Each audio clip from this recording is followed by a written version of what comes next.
اور امام ربانی مجدد ثانی رحمۃ اللہ نے تو بہت تفصیل لکھی ہے.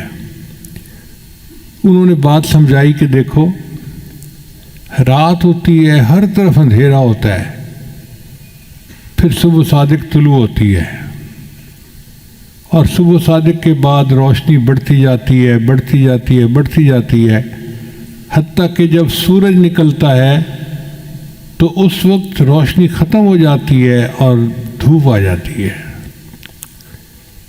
مگر سورج نکلنے سے 10-15 منٹ پہلے اتنی روشنی ہو چکی ہوتی ہے کہ کئی دفعہ یوں لگتا ہے جی شاید سورج نکل ہی آیا،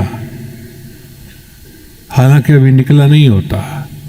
وہ فرماتے ہیں کہ بالکل اسی طرح 15 شعبان کی رات کو اس نور کا سورج طلوع ہو جاتا ہے، نہ اس نور کی صبح صادق طلوع ہو جاتی ہے. پھر ہر دن یہ نور بڑھتا رہتا ہے، بڑھتا رہتا ہے، بڑھتا رہتا ہے، حتیٰ کہ رمضان سے 1-2 دن پہلے ایسی حالت ہوتی ہے کہ جیسے رمضان کی برکتیں ہوتی ہیں. اس لیے نبی علیہ السلام شعبان میں کثرت سے روزہ رکھتے تھے. صلاۃ تسبیح کا پڑھنا عبادت ہے، اور کل کے دن کا روزہ رکھنا بھی سنت ہے. بیہقی شریف کی روایت ہے، نسائی میں بھی اس کا تذکرہ ہے کہ شعبان کا مہینہ رجب اور رمضان کے درمیان ہے، جس کی فضیلت سے لوگ بے خبر ہیں. اس مہینہ میں بندوں کے اعمال پیش کیے جاتے ہیں. میرا دل چاہتا ہے کہ میرا عمل ایسی حالت میں پیش کیے جائیں کہ میرا روزہ ہو. یعنی نبی علیہ السلام نے فرمایا کہ میرے عمل اللہ کے سامنے اس حال میں پیش ہوں کہ میں روزہ دار. یعنی 15 شعبان کا روزہ سنت ہے، حدیث سے ثابت ہے. اس لیے نبی جب رجب کا چاند دیکھ لیتے تو یہ تھے اللہم بارک لنا فی رجب و شعبان و بلغنا رمضان. حضرت علی عنہ روایت کرتے ہیں کہ 15 شعبان کو رات کا قیام کرو، دن کو روزہ رکھو، چونکہ اس رات میں غروب آفتاب کے بعد ہی اللہ تعالیٰ آسمان دنیا پر جلوہ افروز ہو جاتے ہیں، اور اعلان کرنے والا اعلان کرتا ہے کوئی مغفرت چاہنے والا کہ اس کی مغفرت کی جائے، ہے کوئی رزق کو طلب کرنے والا کہ اس کو رزق دوں، ہے کوئی مصیبت زدہ کہ میں اس کی مصیبت کو دور کر دوں، ہے کوئی حاجت طلب کرنے والا کہ میں اس کی حاجت روائی کروں. اب آپ اندازہ لگائیے کہ آج کی رات میں اللہ رب العزت اعلان فرماتے ہیں، ہے کوئی مصیبت زدہ جس کی مصیبت میں دور کروں، ہے کوئی حاجت والا جس کی حاجت کو میں پورا کر دوں. جب اللہ تعالیٰ خود پوچھ رہے ہیں تو پھر اس رات میں ہمیں اللہ کے سامنے آہوزاری کرنی چاہیے کہ اللہ ہماری مصیبتوں کو دور کر دیجئے، پریشانیوں کو دور کر دیجئے. ابن ماجہ کی روایت ہے کہ نبی علیہ السلام کے بارے میں سیدہ صدیقہ عنہا فرماتی ہیں، میں نے ایک رات نبی علیہ السلام کو بستر پر نہ پایا. بندہ سویا ہوا ہوتا ہے نا تو آنکھ کھلتی ہے، تو میں نے دیکھا کہ نبی علیہ السلام بستر پہ نہیں تھے. تو میں باہر نکلی، بھئی خیریت تو ہے، پتہ کروں. وہ فرماتی ہیں میں نے دیکھا کہ نبی علیہ السلام جنت بقیع کے اندر تھے. میں نے پوچھا اے اللہ کے نبی وسلم آپ یہاں رات کے وقت کیسے آئے؟ تو نبی علیہ السلام نے فرمایا کہ آج 15 شعبان کی رات ہے،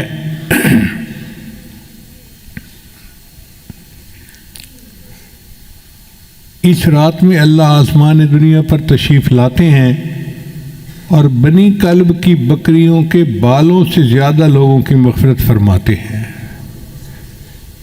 بنی کلب ایک قبیلہ تھا مدینہ میں جو بکریاں پالنے میں مشہور تھا، ہر گھر والوں کے پاس بکریاں ہوتی تھیں.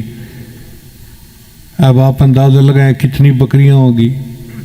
اگر 200-400 بکریاں ایک گھر کے پاس ہوں تو پھر کتنے لوگ ہوں گے؟ ہزاروں بکریاں. بعض حدیث میں آتا ہے کہ قبیلے کے پاس اتنی بکریاں تھیں کہ جب سب بکریاں نکالتے تھے تو 2 پہاڑوں کے درمیان کی پوری وادی بکری بھر جاتی تھی.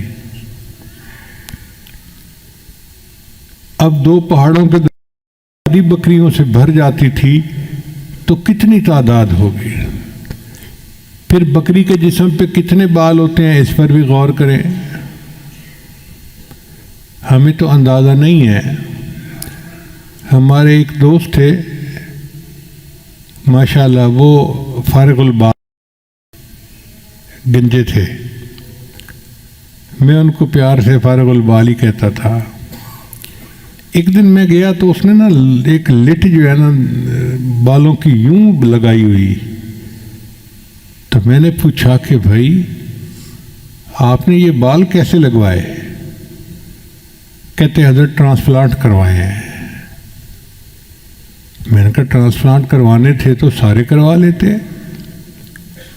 کہنے لگا حضرت ایک بال کے بدلے انہوں نے $1 لیا ہے اور میں نے $10,000 پے کر کے یہ بال لگوائے ہیں. اور 10,000 بالوں کی جو لٹ تھی وہ چھوٹی سی تھی ایسے. تو میں سوچ میں پڑ گیا کہ اگر یہ بال 10,000 ہیں تو پورے سر پہ تو پھر لاکھوں بال ہوں گے. اب اگر انسان کے سر پر لاکھوں بال ہوتے ہیں تو بکری کے جسم پہ کتنے بال ہوں گے بھائی؟ اندازہ لگائیں. اگر ایک بکری کے جسم پر لاکھوں بال ہوتے ہیں تو بنی کلب کی پوری بکریوں کے جسم پہ کتنے بال ہوں گے؟ اتنے بندے اللہ آج کی رات میں جہنم سے بری فرما دیتے ہیں. اس لیے یہ بہت بڑی خوشخبری کی بات ہے. بہقی شریف کی روایت ہے کہ اس رات میں وہ سب بنی آدم لکھ لیے جاتے ہیں جو اس سال مریں گے اور جو بچے اس سال پیدا ہوں گے. اس رات بندوں کے اعمال اٹھائے جاتے ہیں اور اسی میں ان کے رزق نازل ہوتے ہیں. اب جو بے اولاد لوگ ہیں وہ آج کی رات میں اللہ سے دعا مانگے کہ اللہ ہمیں اولاد والی نعمت عطا فرما، چونکہ فیصلے آج کی رات ہونے ہیں. جب افسر کی قلم چل رہی ہو فیصلے کی تو اس وقت فیصلہ لکھوانا اپنی مرضی کا آسان ہوتا ہے. جب ایک دفعہ لکھا جا چکے پھر اس فیصلے کو بدلوانا یہ مشکل کام ہے. ہم 15 شعبان کی رات کو تو دعائیں مانگتے نہیں اور پھر پورا سال روتے رہتے ہیں جی دعا قبول نہیں ہوتی، دعا قبول نہیں ہوتی، دعا قبول نہیں ہوتی. دعا کیوں نہیں قبول ہوتی ہے لیکن اس کے مانگنے کا وقت ہوتا ہے. تو آج کی رات کی اہمیت کا اندازہ لگانا چاہیے. ابو امامہ باہلی رضی اللہ عنہ ایک صحابی تھے. جب وہ نبی علیہ السلام کے پاس آئے تو اللہ کے محبوب صلی اللہ علیہ وسلم کو یہ حکم ملا کہ ان کا اکرام کرو. تو نبی علیہ السلام نے ان کے لیے اپنی چادر بچھا دی. مگر ان کا ایمان سے نور سے سینہ منور ہو چکا تھا. وہ آئے اور انہوں نے چادر کو اٹھا کے چوما. اے اللہ کے بسم میں آپ کی چادر پہ پاؤں نہیں رکھ سکتا.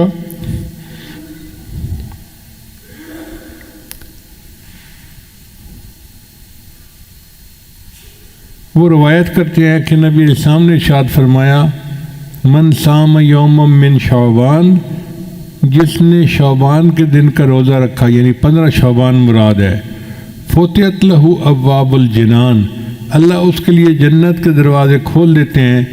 وغلقت علیہ ابواب النیران، اور اس پر جہنم کے دروازوں کو بند کر دیتے ہیں.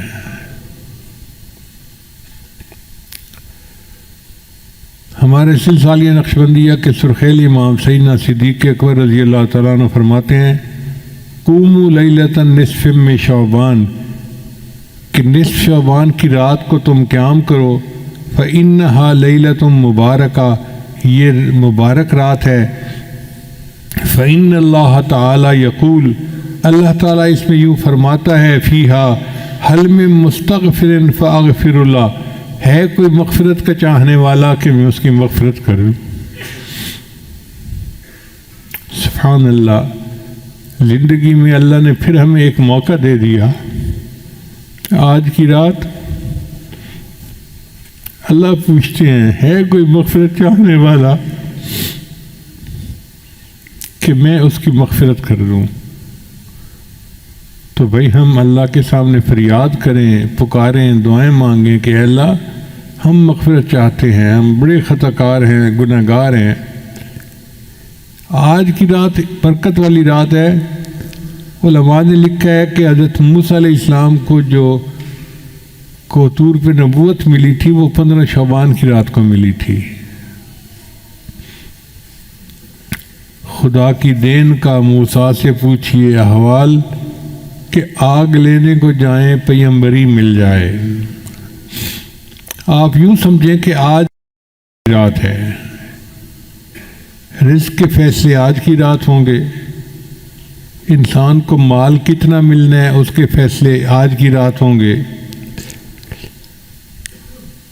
کس کا نکاح ہونا ہے اس کے فیصلے آج کی رات ہوں گے، کس کو بچے ملنے ہیں فیصلہ آج کی رات ہوگا، صحت والی نعمت ملنی ہے اس کا فیصلہ آج کی رات ہوگا، کس کو آئندہ سال زندگی ملنی ہے فیصلہ آج کی رات ہوگا۔ اب رزق تو اللہ تعالیٰ نے ہمیں پہنچانا ہے، ہم اگر کہنا کہ اللہ ہمیں رزق نہ دے پھر بھی اللہ رزق دیں گے، چونکہ ذمہ اس نے لیا ہوا ہے۔ اب جو لوگ بھوک ہڑتال کرتے ہیں ان کے ساتھ کیا ہوتا ہے؟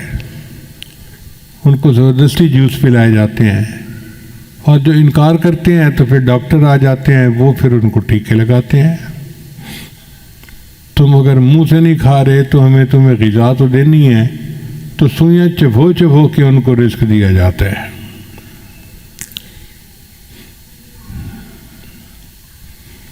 ہماری مرادیں پوری ہو سکتی ہیں، بہت آسان طریقہ ہے کہ ہم اللہ کی مان کر چلیں۔ ایک اصول یاد رکھیں کہ ایک ہے ایمانی زندگی اور ایک ہے نفسانی زندگی۔ ایمانی زندگی گزاریں گے تو ہم امام عالم بنیں گے، اور نفسانی زندگی گزاریں گے تو ہم غلام عالم بنیں گے۔ آج کل کے حالات پہ نظر کر لیجئے، آج کل جتنے مسلمان ہیں سب غلام عالم بنے ہوئے ہیں۔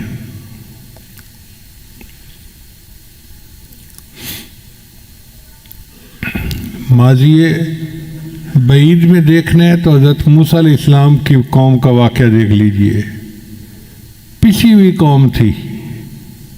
فرعون اتنا جبار اور قہار تھا کہ اس نے ان کو کچل کے رکھ دیا تھا۔ چنانچہ انہوں نے موسیٰ علیہ السلام سے کہا اوذینا من قبل ان تأتینا ومن بعد ما جئتنا، آپ کے آنے سے پہلے بھی ہمیں اذیت ملی اور آپ کے آنے کے بعد بھی اذیت ملی۔ وقال موسیٰ لقومہ، تو موسیٰ علیہ السلام نے اپنی قوم کو جواب دیا استعینوا باللہ واصبروا، اللہ سے مدد مانگو اور صبر کرو۔ ان الارض للہ، زمین اللہ کی ہے، یورثھا من یشاء من عبادی، اپنے بندوں میں سے جس کو چاہتا ہے زمین کا وارث بنا دیتا ہے۔ تصور نہیں کوئی کر سکتا تھا کہ بنی اسرائیل والے اس زمین کے وارث بن جائیں گے، اللہ نے ان کو بنا دیا۔ اللہ فرماتے ہیں وَنُرِيدُ، اور ہم نے ارادہ کیا أَن نَمُنَّ عَلَى الَّذِينَ اسْتُضْعِفُوا فِي الْأَرْضِ وَنَجْعَلَهُمْ أَئِمَّةً وَنَجْعَلَهُمُ الْوَارِثِينَ، کہ ہم ان کو زمین کا امام بنائیں گے اور زمین کا وارث بنائیں گے۔ یہ تو ہے ماضی مثال۔ اگر ماضی قریب میں مثال دیکھنی ہے تو صحابہ کرام کی مثال دیکھیں۔ اللہ کی مان کر چلے، اللہ نے کیسر و کسریٰ کے تاج ان کے قدموں میں لا کر رکھ دیے۔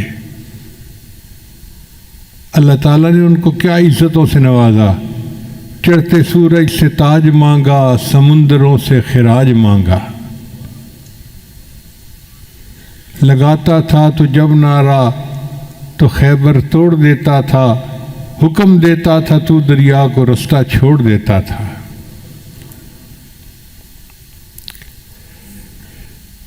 نبی آتے رہے، امام آئے، وہ دنیا میں خدا کا آخری لے کر پیام آئے۔ جھکانے آئے بندوں کی جبیں اللہ کے در پر، سکھانے آدمی کو آدمی کا احترام آئے۔ وہ آئے جب تو عظمت بڑھ گئی دنیا میں انسان کی، وہ آئے جب تو انسان کو فرشتوں کے سلام آئے۔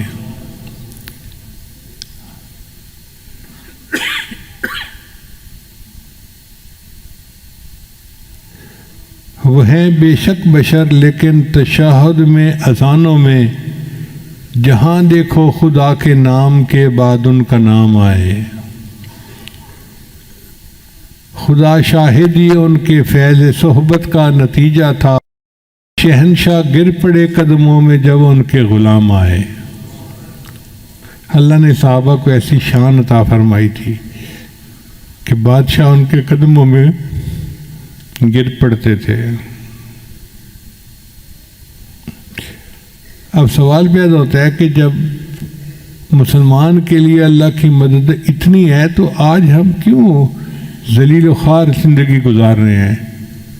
اس کی وجہ یہ کہ ہماری زندگی ایمانی زندگی نہیں، نفسانی شیطانی شہوانی زندگی ہے، اور اس کی وجہ سے ہم غلام عالم ہیں۔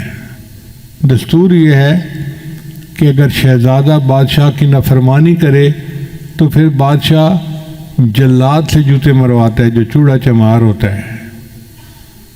تو اللہ تعالیٰ نے بھی ان کفار چوڑے چماروں کو رکھا ہوا ہے کہ جب مسلمان مجھے بھولیں گے، ہیں تو میرے بڑے پیارے، لیکن ان کو میں جوتے تمہارے ہاتھوں سے لگواؤں گا۔ اور دیکھو آج مسلمانوں کو کیسے جوتے لگ رہے ہیں۔ اللہ فرماتے ہیں اے بندے، ایک تیری مرضی ہے، ایک میری مرضی ہے۔ اگر تو چاہے کہ تیری مرضی پوری ہو تو میں تیری مرضی پوری نہیں ہونے دوں گا، اور اگر تو چاہے کہ میری مرضی پوری ہو تو میرے بندے میں تیری مرضی کو بھی پورا کر دوں گا، تجھے کامیاب بھی کر دوں گا۔ تو ہماری مرضیاں پوری ہوں گی جب ہم اللہ کی مرضی کو پورا کریں گے۔ علامہ اقبال نے کیا خوبصورت بات کہی، وہ ایک سجدہ جسے تو گراں سمجھتا ہے، ہزار سجدوں سے دیتا ہے آدمی کو نجات۔ علامہ اقبال کے عجیب اشعار ہیں، اعجاز ہے کسی کا یا گردش زمانہ، ٹوٹا ہے ایشیا میں سحر فرنگیانہ۔ اے لا الہ کے وارث باقی نہیں ہے تجھ میں، انداز دلبرانہ کردار قاہرانہ۔ تعمیر آشیاں سے میں نے یہ راز پایا، اہل جنوں کے حق میں بجلی ہے آشیانہ۔ تیری نگاہ سے دل سینوں میں کانپتے تھے۔ کیا خوبصورت بات کہی ہے، تیری نگاہ سے دل سینوں میں کانپتے تھے، کھویا گیا ہے تیرا جذبے قلندرانہ۔ یہ بندگی خدائی وہ بندگی گدائی، یا بندہ خدا بن یا بندہ زمانہ۔ اگر ہم بندہ خدا بنیں گے تو ہمیں اللہ امام عالم بنائیں گے، اور اگر بندہ زمانہ بنیں گے تو پھر ہم غلام عالم بنیں گے۔ کتنے لوگ ہیں جو آج قرضے کی وجہ سے پریشان ہیں، کسی نے بینک کے قرضے دینے ہیں، کسی نے لوگوں کے قرضے دینے ہیں، لوگ رسوا کرتے ہیں۔ کتنے لوگ ہیں جو گھر سے بے گھر ہیں، پردیس کے دھکے کھاتے پھر رہے ہیں کہ یہ اخراجات پورے نہیں ہوتے۔ کتنے لوگ مرض سے پریشان، بچے بیمار ہیں، ہسپتالوں کے چکر لگا لگا کے تھک گئے ہیں۔ کتنے لوگ نوکری نہ ملنے کی وجہ سے پریشان، کاروباری خسارے کی وجہ سے پریشان۔ کتنے لوگ ہیں بیٹی کے مناسب رشتے نہ ملنے کی وجہ سے پریشان، ان کو نیک قدردان لوگوں کا ساتھ نہیں ملتا۔ کتنے لوگ اولاد نہ ہونے کی وجہ سے پریشان۔ عورت تعلیم یافتہ بھی ہے، اچھے گھر کی بھی ہے، ہر صفت ہے اس کے اندر، مگر ساس دھمکی دیتی ہے تیری اولاد نہیں ہو رہی، میں بیٹے کی دوسری شادی کر دوں گی۔ نند ہے تو اٹھتے بیٹھتے تانے دیتی ہے۔ اب اس عورت کی ٹھنڈی آنکھیں اللہ ہی جانتا ہے۔ کتنے لوگ ہیں کہ بچیوں کی شادیاں تو ہو گئیں، میاں کی درمیان محبت نہیں ہے۔ اب جس عورت کو شادی کے بعد خامد کی محبت نہ ملے تو اس کا گھر کیسے آباد ہوگا؟ ان سب کا علاج کیا ہے کہ ہم آج کی رات میں اللہ رب العزت سے سچی توبہ کریں اور خوب دعا مانگیں کہ اللہ ہماری ان پریشانیوں کو دور کر دیجیے۔ یہ پکی بات ہے، جو چاہے اللہ چاہیں گے وہ ہوگا، جو نہیں چاہیں گے وہ نہیں ہوگا، چاہے ہم جو مرضی لگا لیں۔ جو اللہ تعالیٰ بنی اسرائیل کو من و سلوہ کھلا سکتا ہے، کیا امت محمدیہ کو دال روٹی نہیں دے سکتا؟ جو پروردگار بی مریم کو بے موسم کے پھل کھلا سکتا ہے،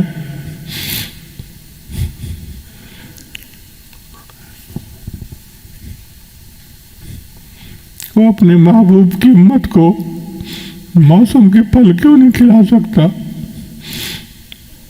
اللہ تعالیٰ کھلانے کے لیے تیار ہے، قصور ہمارا ہے۔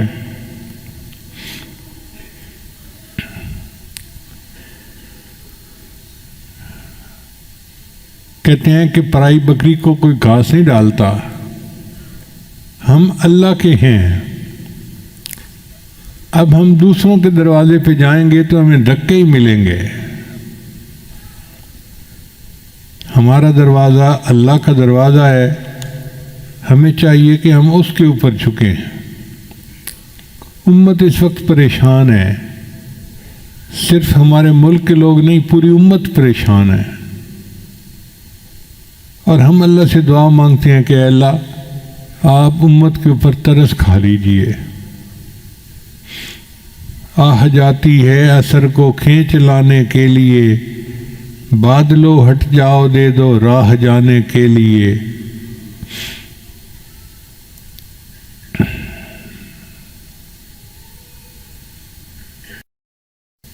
خار ہیں بدکار ہیں ڈوبے ہوئے ذلت میں ہیں، جو بھی ہیں آقا تیری محبوب کی امت سے ہیں۔ ہم جیسے بھی ہیں تو امتی نبی علیہ السلام کے نا۔